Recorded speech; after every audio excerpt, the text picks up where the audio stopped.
आवडे देवासी तो ऐका प्रकार, आवडे देवासी तो ऐका प्रकार, नामाचा उच्चार रात्रंदीन, तुळसी माळ गळा गोपीचंदन टिळा, हृदय कळवळा वैष्णवांचा, आषाढी कार्तिकी पंढरीची वारी, आषाढी कार्तिकी पंढरीची वारी, साधन निर्धारी आन नाही, तुळसी माळ गळा गोपीचंदन टिळा, हृदय कळवळा वैष्णवांचा, एका जनार्दनी ऐसा ज्याचा नेम, एका जनार्दनी ऐसा ज्याचा नेम, तो देवा परम पूज्य जगी, तुळसी माळ गळा गोपीचंदन टिळा, हृदय कळवळा वैष्णवांचा, जयति तेधिकं जन्मनाव्रज, श्रयत इंदिरा शाश्वतत्रयीं, तैत दृश्यता द्विक्षुतावका, स्वयधृतास्तव त्वां चिन्वते, महायोगपीठे तटे भीमरथ्यं, वरं पुण्डरीकाय दातुं मुनीन्द्रे, समागत्य तिष्ठन्त मानन्दकन्दं, परब्रह्मलिङ्गं भजे पाण्डुरङ्गं।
दुसरे चरण संतांची, त्यांच्या कृपादाने कथेचा विस्तारू, बाबाजी सद्गुरु दास तुका, कलावज्ञ जियो धरार्थावतारं, कलांकांक तेजोधिका मोदी वक्त्रं, खलानीशवाद पनोदार दक्षं, समाधिस्थ मूर्तिं भजे ज्ञानदेवं। नमो ज्ञानेश्वरा,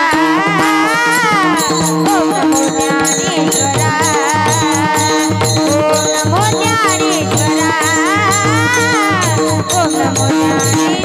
ओम नमो ज्ञानेश्वरा, ओम नमो ज्ञानेश्वरा, ओम नमो ज्ञानेश्वरा, ओम नमो ज्ञानेश्वरा, ओम नमो ज्ञानेश्वरा, ओम नमो ज्ञानेश्वरा,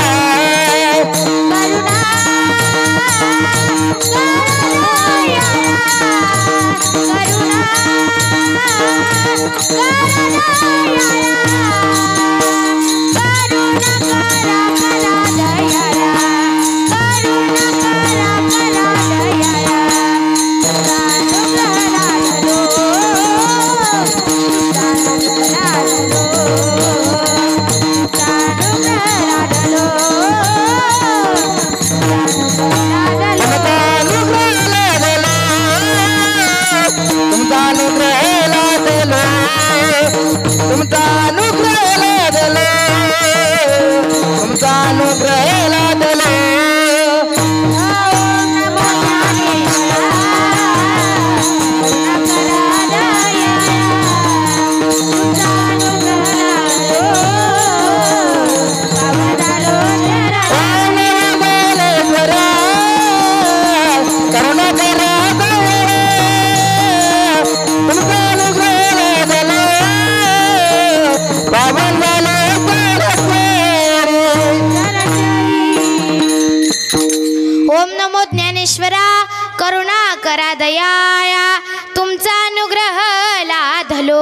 पावन झालो चराचरी गुरु मेरी पूजा गुरु गोविंद गुरु मेरा पार ब्रह्म गुरु भगवंत गुरुर ब्रह्मा गुरुर विष्णू गुरुर्देव महेश्वरा गुरुर साक्षात परब्रह्म तस्मै श्री गुरुवे नमः.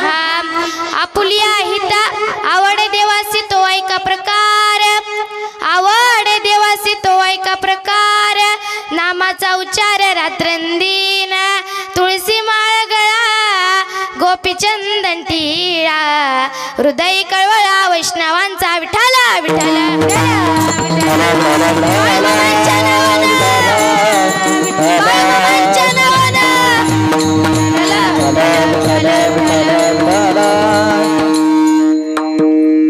प्रस्तुत प्राप्त प्रसंगी प्राप्त स्थळी कीर्तनारूपी सेवेकरिता निवडलेला अभंग शांतीचे साधन पैठण निवासी शांतीब्रह्म श्री संत एकनाथ महाराजांचा असून भगवंताची आवड प्रतिपादन करणारा व वारकऱ्यांविषयी अंतर्बाह्य लक्षण प्रतिपादन करणारा सुंदर असा अभंग आज आपण कीर्तनरूपी सेवेकरिता घेतला. विठाला विठाला.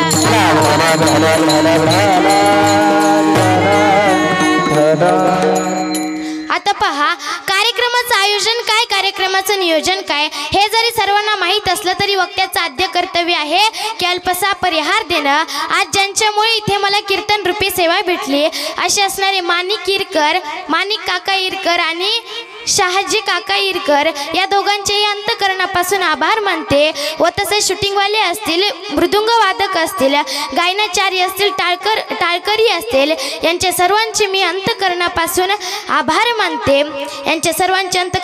आभार मानते व ज्यांच्यामुळे मी या नारदाच्या गादीवर उभी आहे असे असणारे माझे गुरुवर्य हरिभक्त पारायण मृदुंगाचार्य दीपक महाराज सुद्रिक पाटील तसेच हरिभक्त पारायण भागवताचार्य आणि तथे महाराज सुद्रिक पाटील माई व बाबा या दोघांचेही अंतकरणापासून आभार मानते व त्यांनी आमच्या संस्थेतून एवढ्या 6 मुली माझ्या कीर्तनासाठी पाठवून दिल्या त्यांच्या अंतकरणापासून आभार मानते व श्री संत बाळूमामांच्या पालखीमध्ये माझ्यासारख्या बाल पामराकडे ही कीर्तन रूपी सेवा आली याचे मी माझे भाग्य समजते आणि कीर्तन रूपी सेवेला सुरुवात करते. विठाला विठाला.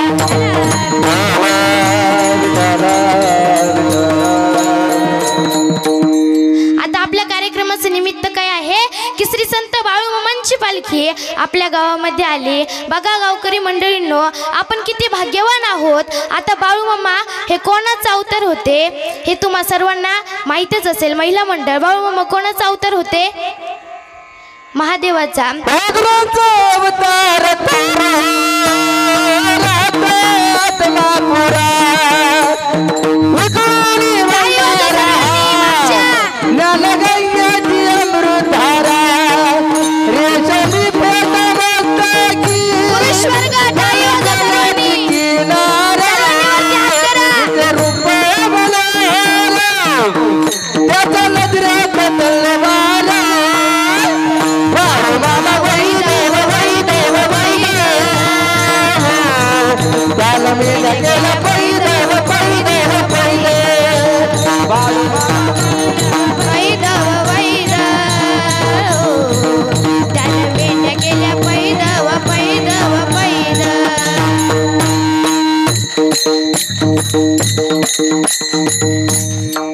आता पहा बाळूमामा हे साक्षात महाशिवशंकराचा अवतार होते. त्यांच्या जीवनातलं मी थोडक्यामध्ये तुम्हाला माहिती सांगून जाईल.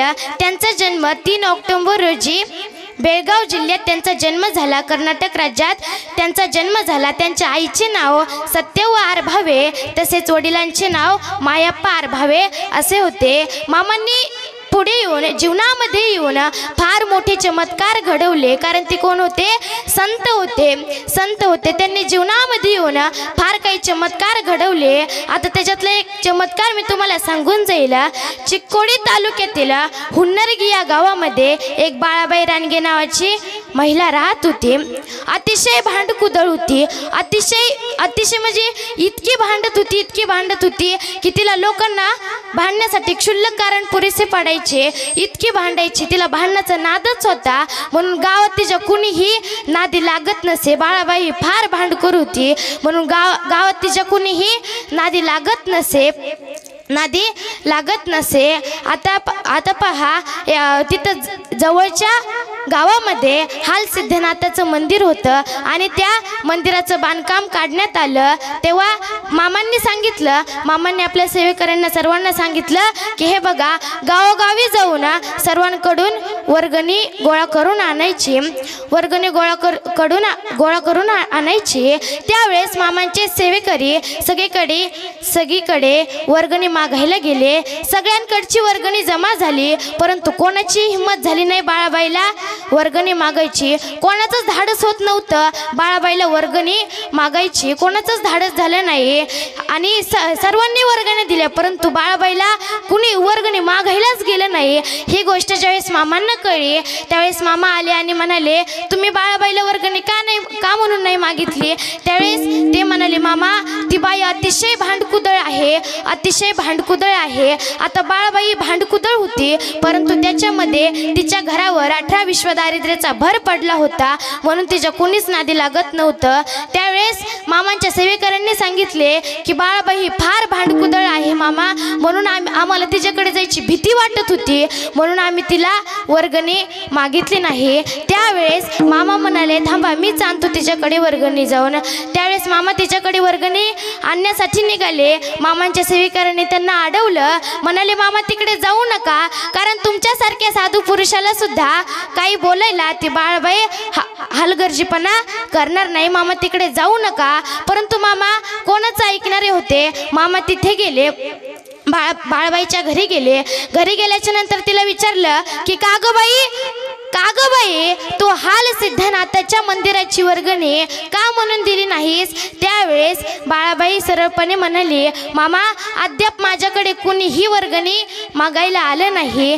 त्यावेळेस बाळू मामा म्हणाले, आता बघ मी आलोय की तुझ्याकडे जेवढे पैसे असतील, तुला जेवढे देऊ वाटत असतील तेवढे तुम्हाला दे. त्यावेळेस बाळाबाईने फार मोठं काबाड कष्ट करून फार मोठ्या कष्टाने फक्त 5 रुपये कमवले होते.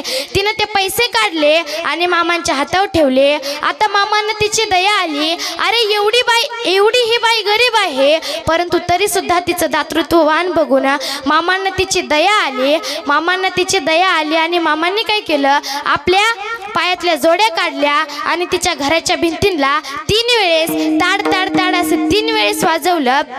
आणि जी तिच्या घरामध्ये अवदसा होती, जी दारिद्र्य होती, तिला सक्त ताकीद करून सांगितलं की तू या घरामधून चालती हो, कारण तुझ्यामुळे फक्त आणि फक्त तुझ्यामुळे भक्तांना देवाची सुद्धा वर्गणी देता येत नाही. तू या घरातून आताची आता चालती हो. आता जेव्हापासून बाळू मामांचे पाय बाळाबाईच्या घराला लागले तेव्हापासून बाळाबाईचं नशीबच उजळलं, बाळाबाईचं भाग्यच उजळलं. गाई गोठ्यांनी आता तिचा गोठा गच्च भरला होता, गोकुळासारखं घर झालं होतं. 40 एकर बाळाबाईंनी बागायती शेती केली होती. का तर बाळू मामांचे पाय हे बाळाबाईच्या घराला लागले आणि तिचं अख्खं नशीबच उजळून टाकलं. म्हणजे बघा माझा देव किती मोठा आहे, किती ताकद होती माझ्या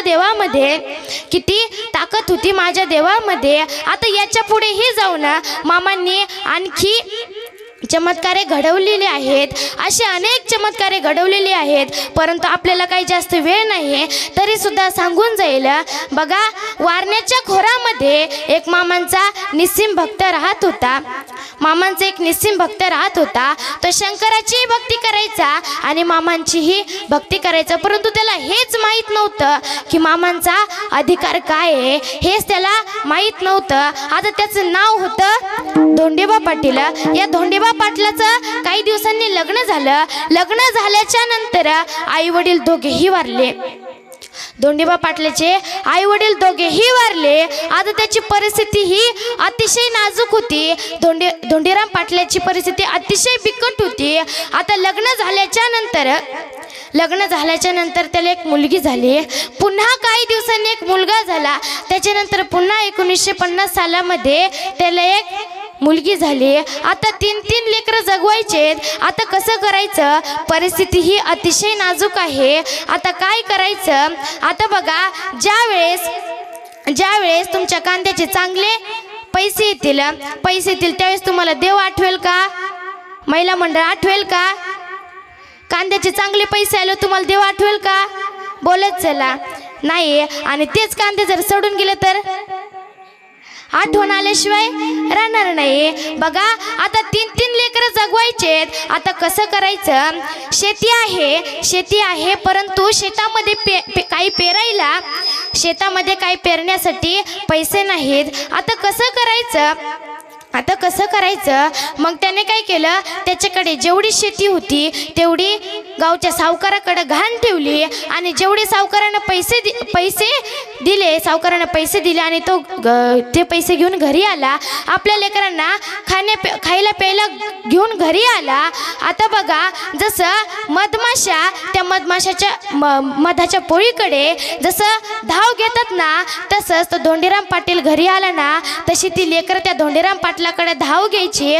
म्हणायची, बाबा फार भूक लागली हो बाबा फार भूक लागली, पोटामध्ये आग पडली, बाबा काहीतरी खायला द्या. त्या धोंडीराम पाटलाला फार वाईट वाटायचं. दादांनो, आता सावकाराने दिलेले पैसे किती दिवस टिकणार आहेत? सावकाराने दिलेले पैसे किती दिवस टिकणार आहेत? सावकाराने दिलेले पैसे संपले. आता काय करावं? एवढी लेकरं जगवायचेत. आता कसं करायचं? त्यावेळेस त्याने त्याच्या पत्नीला सांगितलं की हे बघ, मीही उद्याच्याला कोणाकडे तरी काम बघायला जातो, तूही कोणाकडे तरी काम बघ. दुसरा दिवस उजाडल्याच्या नंतर धोंडीराम पाटलाने टिकाऊ आणि फावडं घेतलं आणि घरोघरी जाऊन म्हणू लागला, मला काहीतरी काम द्या, माझी लहान लेकरं घरी उपवाशी आहेत, मला काहीतरी काम द्या, काहीतरी खाण्यासाठी द्या असं धोंडीराम पाटील आणि त्याची बायको घरोघरी म्हणायचे. आता काही वेळेस त्याच्या बायकोला एके दिवशी त्याच्या बायकोला एका स्त्रीनं श्री झालेले तुकडे दिले. तिनं ते घरी आणल्याच्या नंतर त्याच्यात पाणी टाकलं, हळद मीठ टाकलं आणि त्या तुकड्यांचा काला करून आपल्या लेकरांना ते श्री तुकडे खायला दिले. मायबाप परिस्थिती ही फार वाईट असते. शेवटी पोटाच्या आगीपुढे कोणीही काही करू शकत नाही. आता कसं करायचं? त्या धोंडीराम पाटलाला मोठी चिंता पडली होती.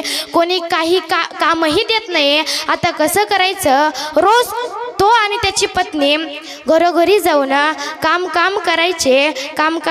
काही वेळेस त्यांना एके दिवशी त्याच्या पत्नीला एका स्त्रीनं विटलेला वास लागलेला भात त्याच्या पत्नीला दिला. मायबाप, त्या पत्नीनं तो वास लागलेला भात घरी आणल्याच्या नंतर जसं त्या मधमाशाच्या पोळ्याकडे जशी धाव घेतात ना, तशी ती लेकरं आपल्या आईकडे धाव घेतली आणि म्हणाली, अगं आई, फार भूक लागली ग आई, काहीतरी खायला दे ग आई, फार भूक लागली, पोटामध्ये आग पडली आई, काहीतरी खायला दे. त्या धोंडीराम पाटलाच्या बायकोच्या डोळ्यामध्ये टचकन पाणी आलं. मायबाप परिस्थिती फार वाईट असते. आता भुकेच्या आगीपुढे कोणीही काही करू शकत नाही. तिने तो वास लागलेला भात आपल्या लेकरांना खायला दिला आणि त्या लेकरांनी तो वास लागलेला भात गप्पा खाऊन टाकला. आता कसं करायचं? दादांनो, ज्या वेळेस आपल्या खिशामध्ये लाख असतील ना, त्यावेळेस लाख देणारे लाख भेटतील, परंतु ज्या वेळेस आपला खिसा रिकामा असेल ना, त्यावेळेस लोक देखील आपल्याला खिसा रिकामाच दाखवतील. आता कसं करायचं? याच्यावरच चालू होतं. शिळी तुकडे, वास लागलेला भात याच्यावरच चालू होतं. आता दिवाळी जवळ आल्याच्या नंतर त्या धोंडीराम पाटलाने निश्चय केला, अरे वर्षभर नाही माझ्या लेकरांना मी काही खायला देऊ शकत, वर्षभर नाही माझ्या लेकरांना काही गोडधोड खायला देऊ शकत, परंतु निदान दिवाळीच्या दिवशी तरी मी माझ्या लेकरांना काहीतरी गोडधोड खायला देणारच, असा त्या धोंडीराम पाटलानं निश्चय केला. निश्चय केला। मग तोही घरोघरी जाऊन काम करू लागला। त्याची पत्नीही काम करू लागली। त्याची पत्नी एका शेठजीच्या घरी गेली। तिथे गेल्याच्या नंतर विचारलं की शेठजी, तुमच्या पत्नीला विचारा ना काही काम मिळतंय का। त्यावेळेस त्या शेठजीच्या पत्नीनं तिचं बोलणं ऐकलं। ती पळत बाहेर आली आणि म्हणाली, चल चालती हो इथून, माझ्याकडे तुला देण्यासाठी काही काम नाही, चलली गा आमच्या घरून। असं म्हणून तिला हाकलून लावले आणि धाडकन दरवाजा आपटला। मायबाप तिला फार वाईट वाटले। तिनं वळून पाहिलं तर त्यांच्या घरासमोर 2 काळी कुत्री बांधली होती। त्यांच्या पुढे, त्या कुत्र्यांपुढे काही दिवाळीचं फराळ होतं आणि काही तुकडं टाकडं पडली होती। तिने निश्चय केला, तिने विचार केला, अरे या कुत्र्यांसमोर जे पडले ना ते माझ्या लेकरांना बघायला सुद्धा नाही। तिनं निश्चय केला की या कुत्र्यांसमोर जे पडले ना ते मी उचलून माझ्या लेकरांना नक्कीच खाऊ घालणार। मग ते कुत्रे तिच्याकडे डोळे वटारून बघत होते। ते कुत्रे चावके होते मायबाप, परंतु ती घाबरली नाही। एका आईचं प्रेम किती असतं बघा। ते कुत्रे डोळे वटारून तिच्याकडे बघत होते, परंतु ती घाबरली नाही। गेली आणि ते पटापटा सगळं उचललं, गोळा केलं, आपल्या पदरात बांधलं आणि घराकडे धाव घेतली। कोण बघतंय का, बघितलं आणि घराकडे धाव घेतल्याच्या नंतर ती घरी गेली। घरी गेल्याच्या नंतर तिची लेकरं म्हणू लागली, अगं आई काहीतरी खायला दे ग आई, फार भूक लागली आई, काहीतरी खायला दे। त्यावेळेस तिनं ते कुत्र्यांसमोरचं फराळ ते आपल्या लेकरांना खायला दिलं, एका ताटामध्ये टाकलं आणि मग तिचे लेकरं ते खाऊ लागले। परंतु त्याच्यातली जी मोठी मुलगी होती ना दादांनो, तिनं काय केलं, त्या ताटामध्ये अशी एक मूठ घातली आणि ती आपल्या पाठीमागे लपवली। ही गोष्ट ज्यावेळेस तिच्या आईला कळली, तिनं बघितली, त्यावेळेस ती तिच्या जवळ आली आणि म्हणाली, का गं इतकी स्वार्थी झालीस का, तुला संध्याकाळी खायला मिळावं म्हणून तू खायला लपवतेस का, इतकी स्वार्थी झालीस का गं, अगं तुझे लहान भावंड उपवाशी आहेत आणि तुला संध्याकाळी खायला मिळावं म्हणून तू मूठ लपवतेस, इतकी स्वार्थी झालीस का। एवढं बोलून तिच्या आईला फार राग आला आणि तिनं झपाझपा तिच्या 2 काना खाली वाजवल्या। त्यावेळेस ती मुलगी फार रडू लागली आणि आपल्या आईला सांगू लागली, अगं आई हे जे खायला मी घेतलंय ना ते माझ्यासाठी नाही, अगं माझा बाप सकाळी आपल्या जेवणाची सोय करायला जातो, ते संध्याकाळी येतो, त्याच्या पोटात अन्नाचं एक कणही नाहीये, आई एवढं तरी माझ्या बासाठी राहू दे की, एवढं तरी माझ्या बापासाठी राहू दे की। त्यावेळेस एवढे शब्द ऐकताच त्या आईच्या डोळ्यात टचकन पाणी आलं। एका लेकीचं बापावर फार प्रेम असतं दादांनो, फार प्रेम असतं। मग तिला त्या लेकरांनी ते सगळं खाल्लं आणि झोपली। लेकरं झोपल्याच्या नंतर तो धोंडीराम पाटील घरी आल्याच्या नंतर त्याच्या पत्नीनं त्याला घडलेली हकीकत सगळी सांगितली। आता रात्र झाली होती, झोपण्याचा टाइम होता। घरी आल्याच्या नंतर त्याच्या पत्नीनं त्याला सगळं सांगितलं। त्यावेळेस तो धोंडीराम पाटील आपल्या लेकीजवळ गेला आणि तिला कुरवाळू लागला। त्यावेळेस ते दोघंही झोपल्याच्या नंतर वरती पाहिलं तर अख्खं त्यांच्या झोपडीमधून अख्खं आकाश दिसत होतं। त्यावेळेस धोंडीराम पाटील त्याच्या बायकोला म्हणाला की का ग कोणत्या जन्माचं पाप केलं ग, एवढी गरिबी आपल्या वाटेला आली। अगं मी माझ्या लेकरांना अंगभर कपडे तर नाही देऊ शकलो, परंतु पोटभर अन्न सुद्धा देऊ शकत नाही। गरिबी फार वाईट असते दादांनो, गरिबी ही फार वाईट असते। त्यावेळेस धोंडीराम पाटलाने ठरवलं की परिस्थिती फार नाजूक आहे, दिवसांदिवस लेकरं हे फार भुकेने व्याकुळ होऊन मरत आहेत, आता कसं करायचं। मग त्याने काय केलं, त्याच्या पत्नीला म्हणाला की हे बघ आपण आता इथे राहायचं नाही, आपण जग सोडून जायचं। हे बघ उद्या सकाळचा सूर्य आपण पाहायचं नाही, मी तुझ्या कमरेला एक दगड बांधतो, माझ्याही कमरेला एक दगड बांधतो, मी 2 लेकरं घेतो, तू 1 लेकरू घे, आपण वारण्याच्या डोहामध्ये जीव द्यायचा, आपण उद्या सकाळचा सूर्य पाहायचा नाही असं त्या दोघांनी ठरवल्याच्या नंतर आता ती माय आपल्या लेकरांपाशी जाऊन त्या लेकरांना कुरवाळू लागली का तर उद्या सकाळचा सूर्य आपण बघायचा नाही। तो धोंडीराम पाटील एका त्याच्या झोपडीच्या मेडीला डोकं ठेवून बसला होता। आता बसल्याच्या नंतर त्याला अचानक डुकली आली आणि तो झोपला। त्यावेळेस त्याच्या स्वप्नामध्ये 6.5 फुटीचा एक माणूस आला। तो सांगतोय की अरे धोंड्या रांडेच्या, माझ्या जीवावरती ओझं टाकून तुला वारण्याच्या डोहामध्ये जीव द्यावा वाटतो का रे? हे बघ, उद्या सकाळी तू माझ्याकडे नाही तुझ्या परिस्थितीच्या मुस्कळ्यात पायतान मारलं तर बाळू धनगर नाव सांगणार नाही बघ। उद्या सकाळी तू माझ्याकडे ये।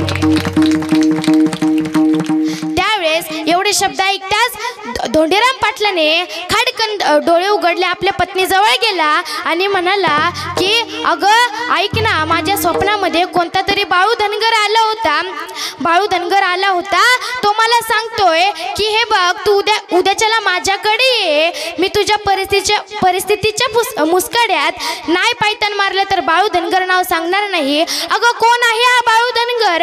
तो मला सांगतोय की तू जीव देऊ नको, माझ्याकडे ये, मी तुझी परिस्थिती पळून लावतो।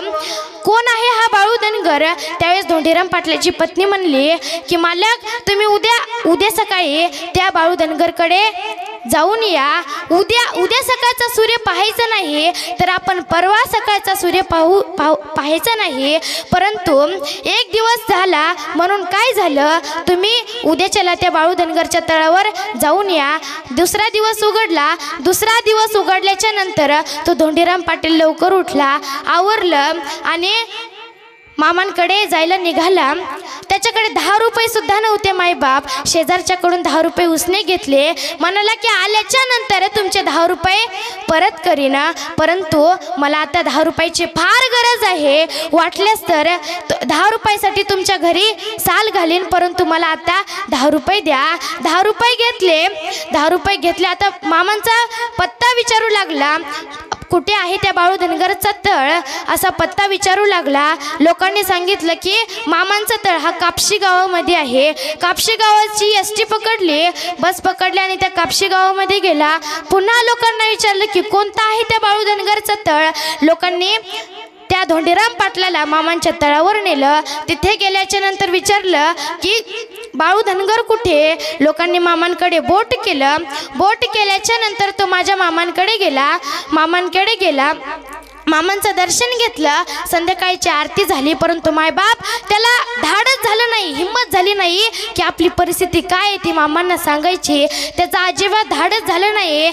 संध्याकाळची आरती झाली, नंतर पंक्तीला सर्वजण पंक्तीला बसले, तोही पंक्तीला बसला। त्याच्यासमोर पंचपक्वानाचं ताट आलं, त्यानं एक चपातीचा घास मोडला आणि मोडलेला घास पुन्हा त्या ताटामध्ये टाकला। विचार केला, अरे घरी माझे लहान लेकरं उपवाशी आहेत आणि मी इथे जेवण करू नाही, हे शक्यच नाही। मी उद्या जाताना हे माझ्या लेकरांना खायला नेईन। म्हणून त्यानं काय केलं, त्याच्यावरती एक पान झाकलं आणि ते तसंच ठेवून दिलं। त्या रात्रीचा मुक्काम त्यानं मामांपाशीच केला। आता दुसऱ्या दिवशी सकाळची आरती झाली। आरती झाल्याच्या नंतर सर्वजण पंक्तीला बसले। पंक्तीला बसल्याच्या नंतर हा धोंडीराम पाटील काय पंक्तीला बसला नाही। त्यावेळेस मामाने त्याला आवाज दिले, धोंड्या रांडेच्या इकडे। त्यावेळेस तो धोंडीराम पाटील म्हणाला, नाही मामा नको। त्यावेळेस मामा म्हणाले, अरे ही म्हणतोय ना, येतोच की नाही? त्यावेळेस धोंडीराम पाटील मामांच्या जवळ जाऊन बसला आणि त्याच्यासमोर पंचपक्वानाचं ताट आलं, परंतु त्याला अन्न काही गोड लागत नव्हतं, घशाखाली घास उतरत नव्हता। परंतु कसं तरी मामांच्या धाकामुळे कसं तरी जेवण केल्याच्या नंतर आताही त्याला धाडस झालं नाही की आपली परिस्थिती काय ते मामांना सांगायची। अजूनही त्याला धाडस झालं नाही। मग त्यानं पुन्हा मामांचं दर्शन घेतलं आणि आपल्या घराकडे निघाला. विचार केला की आजचा दिवस वाया गेला म्हणून काय झालं, उद्या सकाळचा सूर्य आम्ही पाहणार नाही. झपाझपा चालू लागला. आता झोपडी दिसेल, आता आपले घर येईल. झपाझपा चालू लागला. त्याचं घर आलं.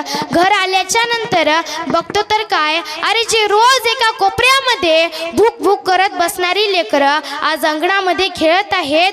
आपली बायको देखील हिरमुसलं तोंड करून एका कोपऱ्यामध्ये बसणारी आपली पत्नी आज मेडीला डोकं ठेवून आपल्या मालकाची वाट पाहत आहे. हे काय आश्चर्य. त्यावेळेस धोंडीराम पाटील तिथे गेला आणि विचारलं की काय आहे. अगं रोज आपली लेकरं एका कोपऱ्यामध्ये भूक भूक करत बसलेली असतात आणि आज आपल्या अंगणासमोर खेळत आहेत. हे काय झालेलं आहे. त्यावेळेस धोंडीराम पाटलाची बायको म्हणाली, मालक हात धुवून घ्या, जेवायला वाढते. धोंडीराम पाटलाला काही कळत नव्हतं. विचार केला. त्याच्या बायकोला जाऊन म्हणला, अगं रोज आपल्याला अन्नाचा एक कणही खायला मिळत नव्हता आणि आज तू म्हणते हात धुवून घे, जेवायला वाढते. नेमकं झालंय तरी काय. त्यावेळेस त्याची पत्नी म्हणाली की मालक, ज्यावेळेस तुम्ही बाळूमामांच्या तळावर गेला होतात ना, त्यावेळेस तुमचा मैत्र आला होता. त्यावेळेस सूर्यास्ताच्या वेळेला तुमचा मैत्र आला होता. त्यानं बाळू धनगर असं नाव सांगितलं बघा. आता बघा, ज्यावेळेस धोंडीराम पाटील मामांचं दर्शन घेत होता ना, त्यावेळेस मामा तिथं नसून त्याच्या घरी त्याच्या जेवणाची सोय करायला गेले होते. तिनं सांगितलं की आज सकाळी सूर्यास्ताच्या वेळेला तुमचा मैत्र आला होता. त्यानं बाळू धनगर असं नाव सांगितलं. म्हणजे पहा माझ्या बाळूमामांचा किती मोठा अधिकार आहे. त्यावेळेस तो धोंडीराम पाटील आपल्या बाळूमामांच्या फोटोसमोर गेला आणि फार ढसाढसा रडू लागला. त्यावेळेस त्या धोंडीराम पाटलाला मामांचा अधिकार कळून चुकला होता. म्हणजे बघा किती मोठे महान संत आहेत माझे बाळूमामा. याच्या पुढे हे माझ्या मामांनी अनेक चमत्कारे घडवली, परंतु आपल्याकडे काही एवढा मोठा वेळ नाहीये. बोला बोला बाळूमामांच्या नावानं, बाळूमामांच्या नावानं. विठ्ठला विठ्ठला.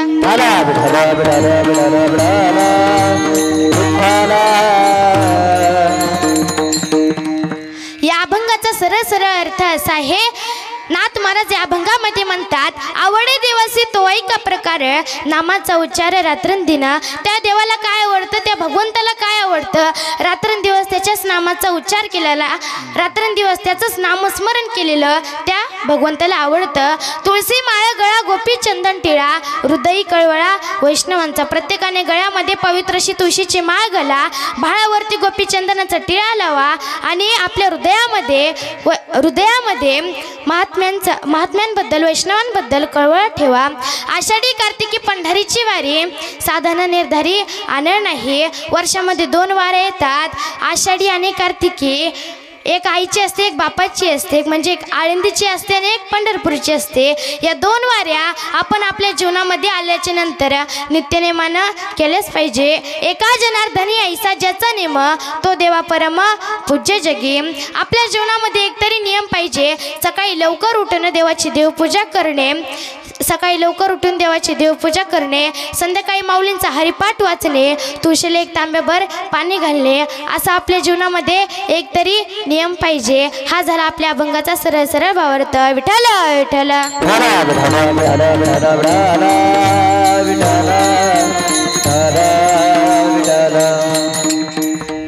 पहा या अभंगामध्ये नाथ महाराज म्हणतात,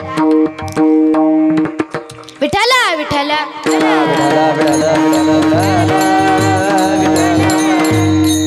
पहा ज्या भगवंताने माझ्या नाथ महाराजांच्या घरी कावडीने 36 वर्षे चाकरी केली. आता तुम्ही म्हणाल काय काय केलं. 12 वर्षे चंदन घासले, 12 वर्षे धुणं धुतले आणि राहिलेले 12 वर्षे कावडीने पाणी भरले. कावडीने पाणी जागरी चक्र पाणी वाहे, कावडीने पाणी जागरी चक्र पाणी वाहे, कावडीने पाणी जागरी चक्र पाणी वाहे, कावडीने पाणी जागरी चक्र पाणी वाहे.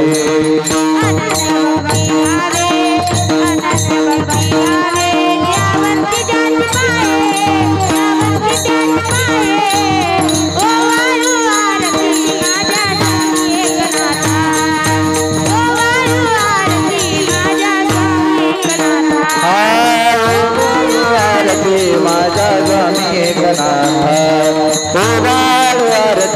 राजा स्वामी एकनाथ। पहा, माझ्या नातराईंच्या जीवनामध्ये त्रिवेणी संगम होता. पहिला म्हणजे संत, शांत आणि श्रीमंत असं त्रिवेणी संगम होता माझ्या नातराईंच्या जीवनामध्ये. पहा, आता माझ्या नातराईंना राग हा अजिबात येत नव्हता, कारण ते अतिशय शांतप्रिय होते. माझ्या नातराईंना राग हा अजिबात येत नव्हता. हे गावकरी लोकांना काही सहन होत नव्हतं. त्यांनी ठरवलं की नातराईंना राग हा आणूनच दाखवायचा. पहिला विडा एका ब्राह्मणानं उचलला. त्यानं काय केलं, हो माझ्या नातराईंच्या घरी गेला.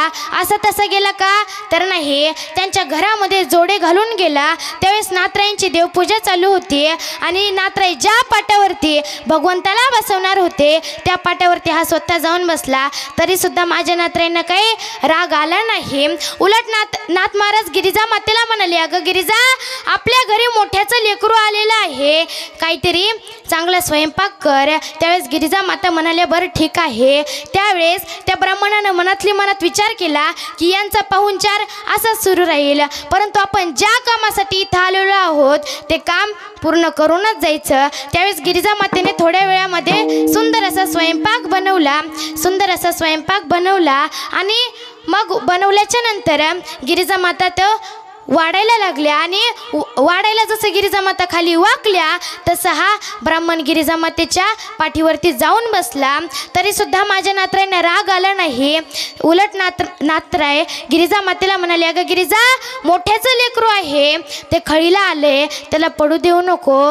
त्यावेळेस गिरिजा माता म्हणाल्या, अहो या पाठीला 4-4 लेकरं सांभाळायची सवय झालेली आहे, हे तर एकच आहे, तुम्ही टेन्शनच घेऊ नका, पण अजिबात पडू देत नाही. हे शब्द ऐकताच त्या ब्राह्मणाला पश्चाताप झाला. तो गिरिजा मातेच्या पाठीवरून खाली उतरला आणि गिरिजा मातेचे आणि नातराईंचे पाय धरले. श्री संतांचे माथा चरणावरी साष्टांग हे करी दंडवत. इतकं समर्थ माझ्या नातरायांमध्ये होतं. दुसरा विडा एका मुसलमानानं उचलला. त्यानं काय केलं, हो माझे नातराय ज्या रस्त्यानं स्नानाला जायचे त्या रस्त्याला एक मोठे चिंचेचे झाड होते आणि यानं काय केलं, हा त्या चिंचेच्या झाडावर जाऊन बसला आणि तिथे पान खाऊन त्या चिंचेच्या झाडावर जाऊन बसला. आणि जसं नातराय स्नान करून आले तसा ब्राह्मण माझ्या नातराईंच्या अंगावर थुंकला. असा प्रकार 1 वेळा नाही, 2 वेळा नाही, 3 वेळा नाही, 4 वेळा नाही, तर 108 वेळेस तो ब्राह्मण, तो मुसलमान माझ्या नातराईंच्या अंगावरती थुंकला. तरीसुद्धा माझ्या नातराईंना राग आला नाही. माझ्या नातराईंनी वरती सुद्धा डोकावून पाहिलं नाही की कोण आपल्या अंगावरती थुंकतंय. आता त्याच जागी जर आपण असो तर काय केलं असतं, महिला मंडळ काय केलं असतं, मागच्या झोपल्या की काय, पुरुष वर्ग काय केलं असतं, बोलत चला, काय केलं असतं, त्याला पायलीच्या 50 शिव्या देऊन मोकळं झालो असतो. परंतु माझ्या नातराईंनी वरती सुद्धा डोकावून पाहिलं नाही की कोण आपल्या अंगावरती थुंकतंय, असं वरती सुद्धा डोकावून पाहिलं नाही. त्या मुसलमानाला शेवटी पश्चाताप झाला. तो खाली उतरला आणि माझ्या नातराईंचे पाय धरले. यवन अंगावर थुंकला, प्रसाद देऊन मुक्त केला. म्हणून कोणतीही पदवी प्राप्त करणं काही सोपं नाही. आता माझ्या नातराईंना शांतीब्रह्म ही पदवी अशी तशी मिळाली का, हो तर नाही. आताच बघून गेलं की माझे नातराई किती शांत होते, म्हणून त्यांना शांतीब्रह्म ही पदवी अशी तशी नाही मिळाली. आता तसंच माझ्या जगद्गुरु तुकोबारायांना देखील जगद्गुरु ही पदवी अशी तशी मिळाली का, हो तर नाही. आता बघा, असा तसा पखवाज वाजला की झाला मृदुंगाचार्य, अशी तशी 4-5 कीर्तनं पाठ केली की झाला कीर्तन केसरी, असं तसं गायन केलं की झाला गायनाचार्य. परंतु खरी पदवी कोणती, आयुष्याच्या साधने सच्चिदानंद पदवी घेणे ही खरी पदवी आहे. आयुष्याच्या साधने सच्चिदानंद पदवी घेणे. आता पहा, माझ्या नातराईंना शांतीब्रह्म ही पदवी अशी तशी नाही मिळाली. ते अतिशय शांतप्रिय होते. शांती परते नाही सुख ए रे अवघेची या दुःख. मग कोणती शांती ती डीजेवर वाजते ती नाही बरं का. इकडून तिकडं तिकडून इकडं मारे ती चक्रा तुझा गणा करा शांताबाई. तर ती शांताबाई नाही बरं का. नाहीतर आपल्या कीर्तनात एखादी शांताबाई नावाची बाई बसली असली तर यायची मला भांडायला. तसं नाही बरं का महिला मंडळ, तसं नाही. लक्षार्थ वाचार्थ हा कळायला पाहिजे. आता याच्यावर एक दृष्टांत सांगून जाईल. पहा, एके दिवशी काय झालं, एका मुलाची आजी फार आजारी पडली. मग तो मुलगा डॉक्टर साहेबांकडे गेला आणि म्हणाला की डॉक्टर साहेब, माझी आजी फार आजारी पडलेली आहे, काहीतरी औषध द्या. त्यावेळेस डॉक्टर साहेबांनी त्याला एक औषधाची बॉटल दिली आणि सांगितलं की हे बघ, हे औषध फार पॉवरफुल आहे, तू तुझ्या आजीला हे औषध हलवून पाज. ह्या मूर्खाने काय केलं, घरी गेला. घरात कोणी नसल्यामुळे शेजारच्या मित्राला बोलवलं आणि म्हणालं तू तिकडून पाय धर, मी इकडून हात धरतो. या दोघांनी काय केलं, म्हातारीला हलून डायरेक्ट मारूनच टाकलं. परत रडत डॉक्टर साहेबांकडे, काय हो डॉक्टर साहेब, तुमच्या सांगण्याप्रमाणे तर माणसं मरायला लागली. डॉक्टर साहेब म्हणाले अरे झालं तरी काय. तो म्हणाला मला काहीच सांगू नका, मला आत्ताची आत्ता माझी आजी जिवंत करून द्या. डॉक्टर साहेब म्हणाले अरे झालं तरी काय, ते तर नेमकं सांगशील. त्यावेळेस तो म्हणाला हे बघा, तुम्हीच तर सांगितलेलं की हे औषध आजीला हलवून पाज. तुम्ही सांगितल्याप्रमाणे मी केलं. घरी गेलो, घरात कोणी नसल्यामुळे शेजारच्या मित्राला बोलवलं, त्याला सांगितलं तू तिकडून पाय धर, मी इकडून हात धरतो. आम्ही दोघांनी आजीला हलवलं, परंतु ती बरी होण्याच्या ऐवजी डायरेक्ट मरूनच गेली. त्यावेळेस डॉक्टर साहेब म्हणाले अरे मूर्खा, तुला अक्कल आहे का, मी तुला आजीला हलवून पाज असं नव्हतं म्हटलं, त्या औषधाची बॉटल हलवून पाज असं म्हटलेलं. म्हणजे लक्षार्थ वाचार्थ कळत नाही. विठाला विठाला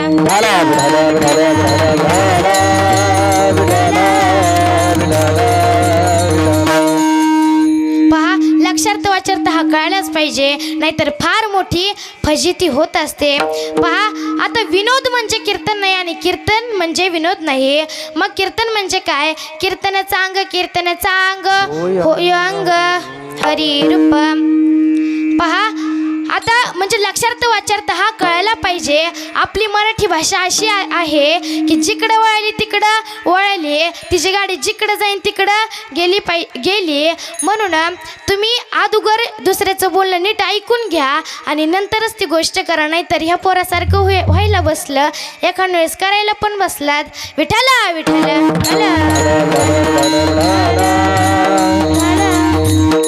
पहा, एके दिवशी नारद महर्षी भगवंताला शोधत द्वारकेत गेले, तेथेही देव नव्हते. वृंदावनात गेले, तेथेही देव नव्हते. गोकुळात गेले, तेथेही देव नव्हते. मथुरेत गेले, तेथेही देव नव्हते. मग सगळीकडे त्यांना शोधून झालं. मग एका ठिकाणी देव प्रगट झाले आणि त्यावेळेस नारद महर्षी भगवंताला म्हणाले अरे भगवंता, तुला बघण्यासाठी आम्हाला तुला कुठे कुठे शोधावं लागतं रे. त्यावेळेस भगवंत म्हणाले अरे नारदा, जेथे माझं कीर्तन भजन चालते तेथे माझं वास्तव्य असते. माझे भक्त गाती जेथे नारदा मी उभा तिथे, किंवा कोठे नका शोध हरिकथा तेने भवचित्ता सापडेल. नारदा, जेथे माझं कीर्तन भजन चालतं तेथे माझं वास्तव्य असतं. जेथे माझं गुणगान गातात तेथे मी उभा आहे. म्हणून शांतपणे माझं नामस्मरण करा, हेच मला आवडतं. अभंगाचं प्रथम चरण. आवडे देवासी तो ऐका प्रकार, आवडे देवासी तो ऐका प्रकार, आवडे देवासी तो ऐका प्रकार, आवडे देवासी तो ऐका प्रकार.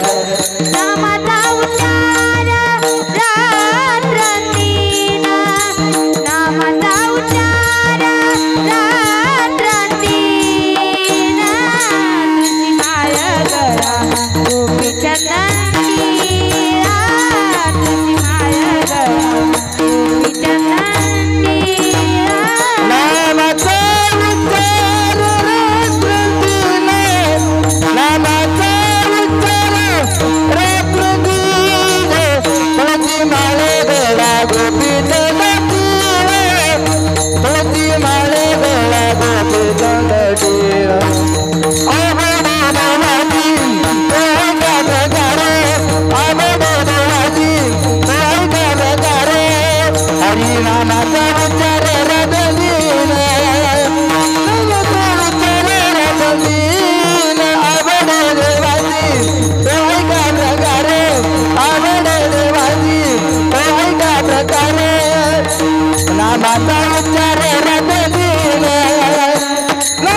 नामस्मरण केलं पाहिजे. कारण कलियुगामध्ये सर्वात श्रेष्ठ साधन कोणतं असेल ते म्हणजे नामस्मरण. कलियुगामध्ये सर्वात जास्त महत्त्व कोणाला देत असेल तर ते म्हणजे नामस्मरण.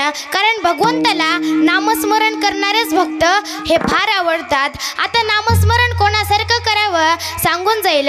दादांनो, माझी शबरी माता ही भिल्ल समाजाची होती, परंतु तिनं भगवंताची एवढी भक्ती केली की शेवटी भगवंताला यावंच लागलं. माझी शबरी माता ही मातंग ऋषीच्या आश्रमामध्ये लहानाची मोठी झाली. एके दिवशी मातंग ऋषी शबरी मातेकडे आले आणि शबरी मातेला म्हणाले, शबरी, आता मला फार लांबच्या प्रवासाला जायचं आहे. त्यावेळेस शबरी माता म्हणाल्या की ऋषी, तुम्ही गेल्याच्या नंतर मी आश्रमामध्ये काय करू? त्यावेळेस मातंग ऋषी म्हणाले की मी गेल्याच्या नंतर तू या आश्रमामध्ये फक्त आणि फक्त प्रभू रामचंद्रांची वाट बघ, कारण त्यांच्याशिवाय या आश्रमामध्ये कोणी येणारही नाही आणि येऊही शकत नाही. तेव्हापासून शबरी माता रोज प्रभू रामचंद्रांची वाट बघू लागली. रोज त्यांचं नामस्मरण करू लागले. रोज सकाळी लवकर उठायचे, रस्त्याला पाण्याचा सडा टाकायचे, आपल्या केसाने 1-2 किलोमीटर रस्ता झाडायचे, बागेत जाऊन फळे फुलं आणायचे. आता केसाने रस्ता का झाडायचे? कारण की माझ्या प्रभू रामचंद्रांचे पाय हे कोमल आहेत, त्यांच्या पायामध्ये काटा मोडू नये म्हणून केसाने रस्ता झाडायचे आणि म्हणायचे, जब मेरे राम जी का बना होगा, सबरी की कुटियों का पावन होगा, जब मेरे राम जी का बना होगा, सबरी की कुटियों का पावन होगा.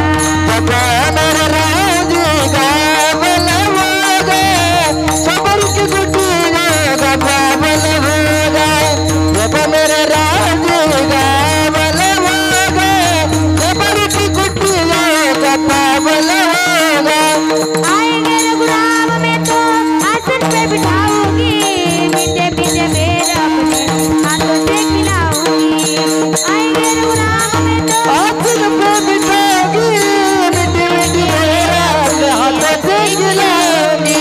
साथ साथ लकर जी का दर्शन होगा, सबरी की कुटियों का पावन होगा, जब मेरे राम जी का बना होगा, सबरी की कुटियों का पावन होगा.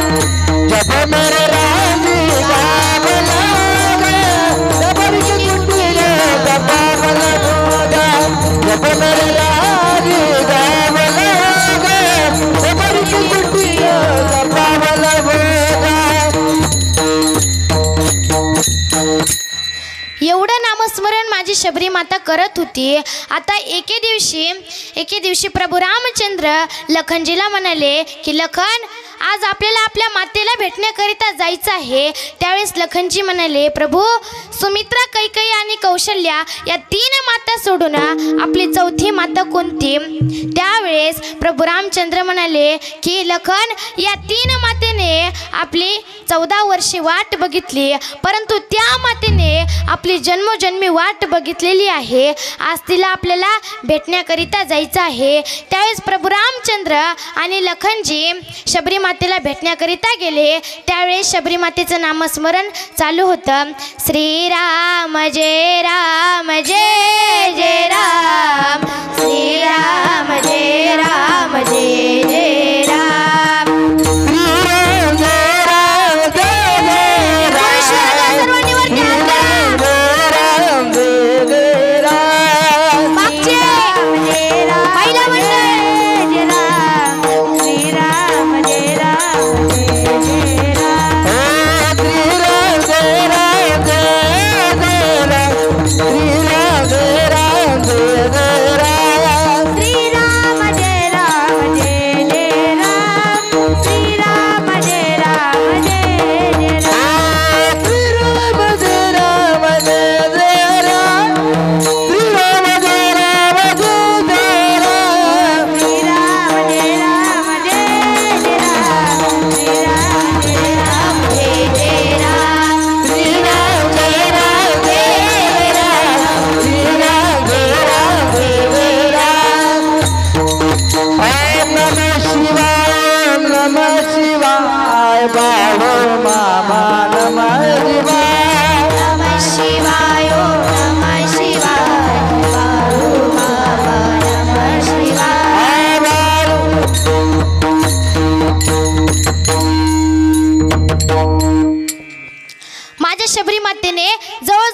84,000 वर्षे प्रभू रामचंद्रांची वाट बघितली. त्यावेळेस प्रभू रामचंद्र शबरी मातेला भेटण्याकरिता आले. त्यावेळेस शबरी मातेचं नामस्मरण सुरू होतं. प्रभू रामचंद्रांनी शबरी मातेला हलवले. शबरी माता भानावर नव्हती. देवाने शबरी मातेला हलवले. शबरी भानावर आले. त्यावेळेस प्रभू रामचंद्रांना बघताच एका डोळ्यामधून 2-2 अश्रुधारा वाहू लागल्या. एका डोळ्यातून 2-2 अश्रुधारा वाहू लागल्या. आता काय करावं काही सुचत नव्हतं. आतापर्यंत एवढं ठरवून ठेवलेलं की प्रभू आल्याच्या नंतर हे करीन ते करीन, परंतु सगळं विसरले. आता काय करावं काहीच समजत नव्हतं. त्यावेळेस शबरी माता प्रभू रामचंद्रांना म्हणाले की प्रभू मी आता काय करू. त्यावेळेस प्रभू रामचंद्र म्हणाले की शबरी आतापर्यंत तूच केलं, आता आम्हाला करू दे. त्यावेळेस प्रभू रामचंद्रांनी आपल्या अश्रुधारांनी शबरीचे पाय धुतले आणि ते तीर्थ म्हणून प्राशन केले. का तर फक्त नामस्मरण केलं होतं म्हणून माझ्या देवाला नामस्मरण करणारे भक्त हे फार आवडतात. म्हणून प्रत्येकाने नामस्मरण हे केलंच पाहिजे. आपण एकदा भगवंताचं भजन घेऊयात. सर्व महिला मंडळ एकदा वरती हात करा. फक्त महिला मंडळ एकदा वरती हात करा. सर्वांनी माझ्या मागं भजन म्हणायचं. नामदेव जनाबाई, नामदेव जनाबाई, सोपान काका मुक्ताबाई. मागच्या सर्वजण म्हणा. नामदेव जनाबाई, सोपान काका मुक्ताबाई. मागच्या बाया बोलत नाही.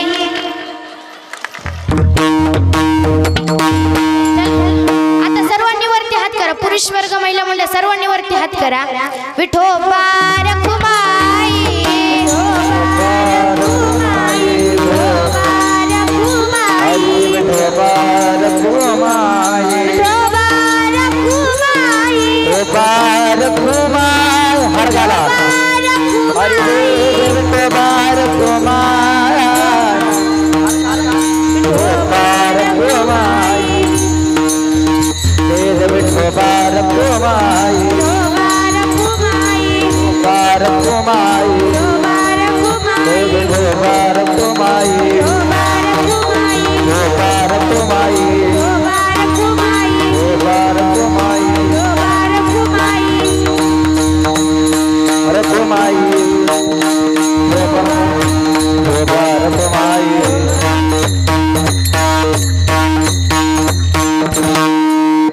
पहा आपल्या कीर्तनाची नियोजित वेळ ही संपलेली आहे. परंतु आज ज्यांच्यामुळे मला इथे येण्याचा लाभ घडला असे असणारे माणिक काका इरकर आणि शहाजी काका इरकर या दोघांची अंतःकरणापासून आभार मानते.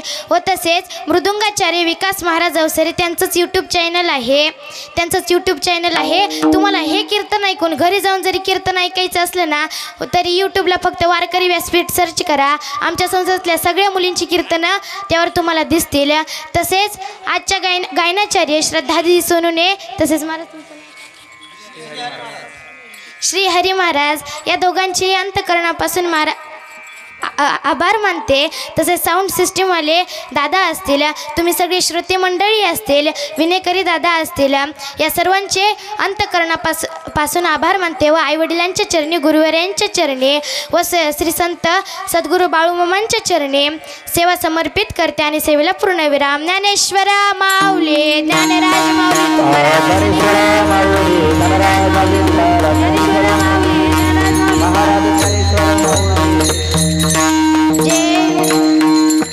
सर्वांनी आपल्यावर हात घ्या.